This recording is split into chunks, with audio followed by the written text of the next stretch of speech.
Hey guys, this is Average Joe's Fantasy Football, and my name is Steve, and this is James.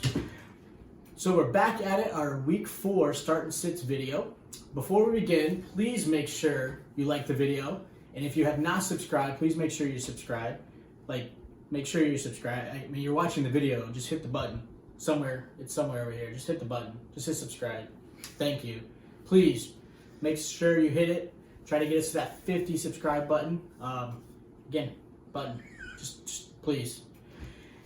Now, if you do love the content that you're getting and you love the help that we've been able to help you guys out through your sits, your starts, waiver wires, please make sure you're following us on Twitter and Instagram. We'll have that in our description as well. Now let's get to our Week 4 starts and sits with QBs. All right, guys. For QBs, we're going to go with Joe Burrow as a start. He's going against Jacksonville. He's only owned in about 73% of Yahoo teams. This is a great pickup. If you don't have him, if he's on your waiver, definitely a good pickup. He's scoring about 19 on average fantasy points per game. And he's passing over 300 yards in the last 2 games.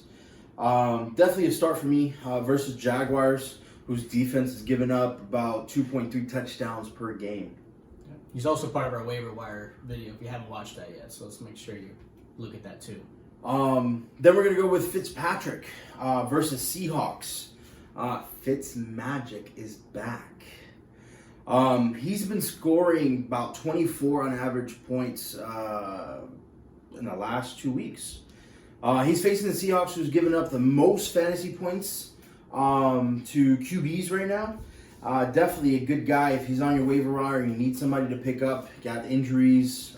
You need somebody to pick up the slack. I know Matt Ryan screwed me over last week, but definitely a good guy to pick up. He's been doing very well, and like I said, Fitzmagic is back. Then we're going to go with Baker Mayfield. Last 2 weeks he's been doing great. And, I hate Dallas, so just play him. Anyways, Dallas has given up the second most fantasy points to quarterbacks this season. And they also has given up 9 touchdowns to quarterbacks, which is the most in the NFL right now. I would have not. I mean, I get it, but Baker Mayfield is not somebody I'd start this week. I actually probably would put Matt Ryan against Green Bay. I mean, they're just as bad on the defensive side. So I think Matt Ryan would be the placement of Baker Mayfield. Let's be honest, Baker Mayfield, he's garbage. Let's just move on, drop him. Matt Ryan, that's my opinion. So Matt Ryan is a good choice. Not on my list this week, but he is still a good choice. We're doing 3 and 3 this week. But if we did top 5, he'd definitely be in the top 5. Then we're going to go with QB sits of the week. I got Phillip Rivers versus the Bears. It's a bad matchup for Rivers, who's been lacking connection with T.Y. Hilton the past 3 weeks. Not a good matchup, and that connection's not a lit connection. Yeah, sorry we recommended T.Y. We thought that was going to be the game he was going to turn around. Obviously, he's someone I'd bench for the rest of the season. If they don't get something going, yeah, that's sad news, but that is something I would do. There's other QBs on the waiver wire that would give you a better choice than Phillip Rivers for sure. Then we're going to go with Kirk Cousins. Kirk Cousins versus the Texans. Kirk has given up 5 interceptions in the last 2 games. And then the defense has been... The Texans' defense is not doing well at all versus the run. And, why pass the ball when you got a beast like Cooks who can run the ball all over the Texans? So I would definitely sit Cousins this week. And then Carson Wentz. I don't need to say much more, but he's going against the 49ers. Bench him. Let's just put in Jalen Hurts at this point. Carson Wentz is not playing well. Just put him in. Might as well. Yeah. That's actually something I was going to talk about. He's given up 6 interceptions, 11 sacks in the past 3 games. If you're starting him, que te vaya con Dios. I tell you that. But the 49ers defense is only giving up 183 yards on average to QBs. So definitely stay away. All right, now we're going to go over Steve with wide receivers. All right, guys, so our first start of the week, I know it sounds like a contradiction because I don't like Baker Mayfield at all. I don't think he's a great start, but I do have Odell Beckham Jr. this week against Dallas. So Dallas, unfortunately, is the second worst against the pass. I saw the game. I'm sure the world saw the game. DK Metcalf looked amazing. Tyler Lockett looked amazing. The cornerbacks were just non-existent right now for Dallas. So Odell Beckham Jr. is actually a really great pick this week. I would absolutely start him against Dallas. So again, sad to say it, but he's a good one. The other guy I have is Alan Lazard for the Green Bay Packers. So if you watched him on Monday night game against the New Orleans Saints, he actually did a really great job, especially since obviously Devontae Adams was out. He may still be out. Obviously he's questionable this week. But Lazard actually had an amazing game. He's actually starting to grow and kind of taking over the MVS role that we all thought he would be, the second receiver.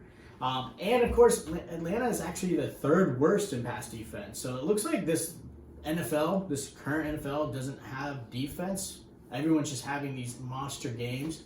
I don't understand it. I just feel like I understand there's offseason was a little different, but every team is just going off on everybody. So Lazard's a great pick. Last guy I have for the start of the weekend receiver is Tyler Boyd. I understand that the defense is a little bit better on this matchup. Tyler Boyd is getting fed like crazy from Joe Burrow. He is the number one receiver. AJ Green is definitely seeing and showing his age. Tyler Boyd is getting fed like crazy. Make sure you start him this week for your lineups. Yeah, he had about 10 targets, and I think he out-targeted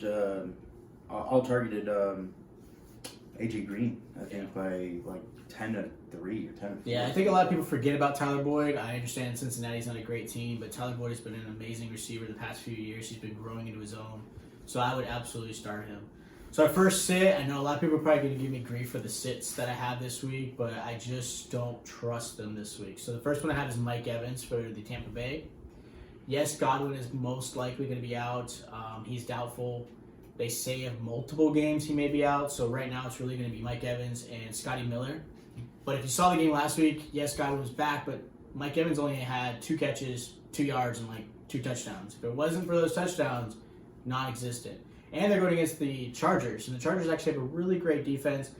They're 6th against the pass. Obviously, he's going to draw the best cornerback for that team. They're going to draw all their attention to Mike Evans. So it really leaves Scotty Miller as a great option. Maybe even Gronk. He started to show up a little bit last week. I just don't trust Mike Evans at all this week. Next I have is Hollywood Brown. So Hollywood Brown did not show up really well against the Chiefs. And I understand everyone knows the Ravens don't do well against the Chiefs. Even Lamar Jackson admitted that is their kryptonite. I just don't trust Hollywood Brown against the Washington football team. I hate to say that, but Washington football team actually is 5th against the pass. And I don't see Lamar doing much better. Washington football team actually has a great pass rush. Their defense is actually doing a really great job. That's what's keeping them in the games. If it wasn't for their offense, they probably would be undefeated right now, as really crazy as that sounds. It's hard for us to say.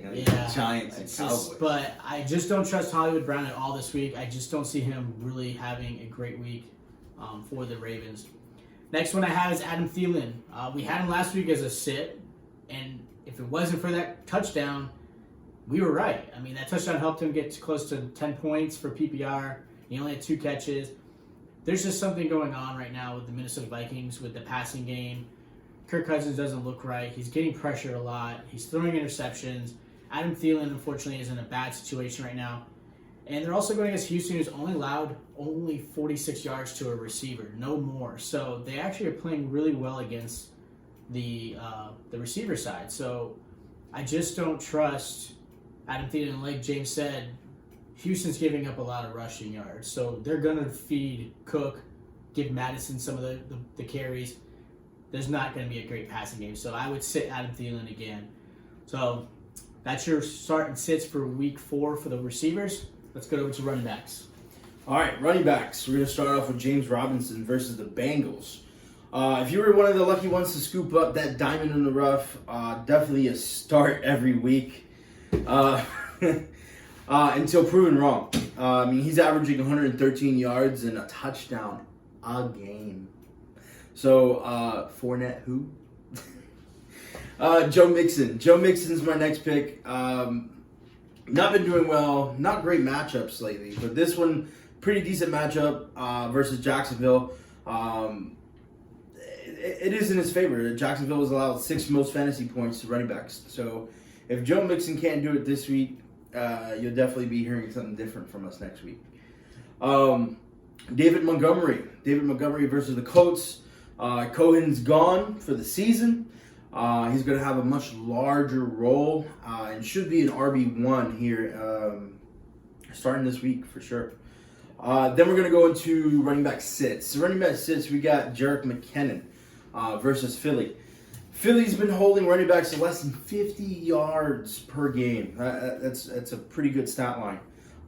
And with his McKinnon's rib injury, I don't see. That's a no for me, dog. Then we're gonna go with Antonio Gibson versus Baltimore. Baltimore has given up least amount of running points, fantasy points to running backs this year, and it includes 0 touchdowns, which is a crazy stat as well. I mean, enough said with that. Then we go with Leonard Fournette and Ronald Jones. How about Tampa Bay's running game, period? You never know who's going to run, who's going to be the hot one. It's one to stay away from. It's like they're playing freaking hot potato, with running backs. So I would say stay away from that running game with Tampa, especially even when Tom Brady was playing for New England. Hard to choose a running back with New England also. But I wouldn't choose anybody from Tampa as far as running games go. Now we're going to go to tight ends with Steve. All right, guys, so your week 4 starts for tight end. I have Hayden Hurst as your first option. So Hayden Hurst is going against Green Bay. Atlanta is going to, let's be honest, Atlanta-Green Bay game is going to be a high-scoring game. Very similar to, obviously, the Green Bay Saints game.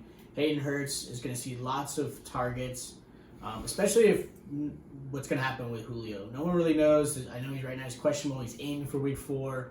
There always can be a setback, so just kind of be a little cautious. If Julio does play, it might diminish Hayden's targets a little bit, but I actually expect Hayden to still have a really good game against Green Bay. Next I have is TJ Hawkinson.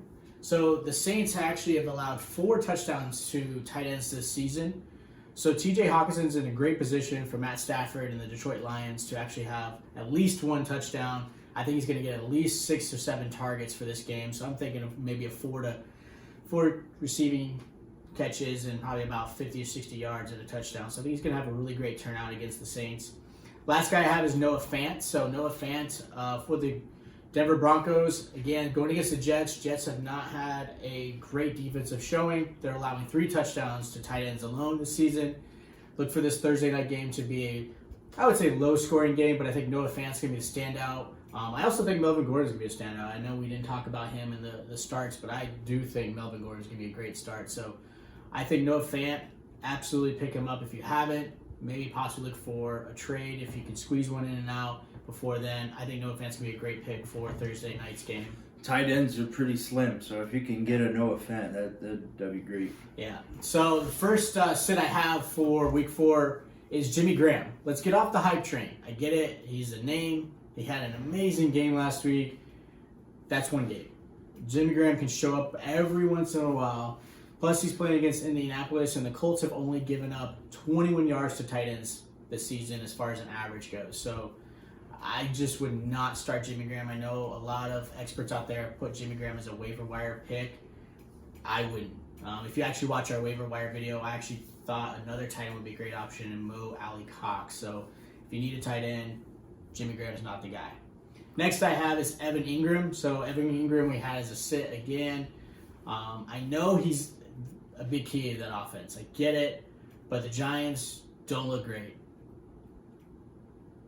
They don't look great. So I would not start Evan Ingram. He only had 3 catches last week for 23 yards. I don't expect him to have anything more. The Rams have actually had a pretty good defense. I would sit Evan Ingram this week. Last guy I have is Austin Hooper again. If he's still on your team, I don't know why. Like, there's no reason to keep Hooper on your team. He is maybe a streaming tight end later in the season. I understand the matchup looks great this week against Dallas because Dallas' defense just doesn't exist. They just let people play two and touch back there. But Hooper has not had more than 4 targets in a game, and he just doesn't have the rapport with Baker.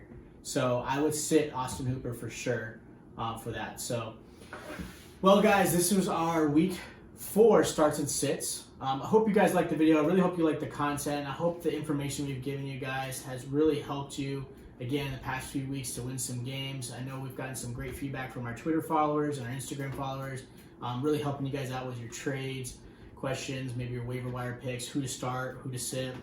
So I really appreciate you guys showing us the love and really helping us out growing this channel. Again, if you have not, make sure you like the video. Make sure you subscribe. Remember, touch it somewhere down there. Just touch it. Subscribe. If you're watching it, please just hit subscribe. There's no reason not to. And have a great night. Have a good night, guys.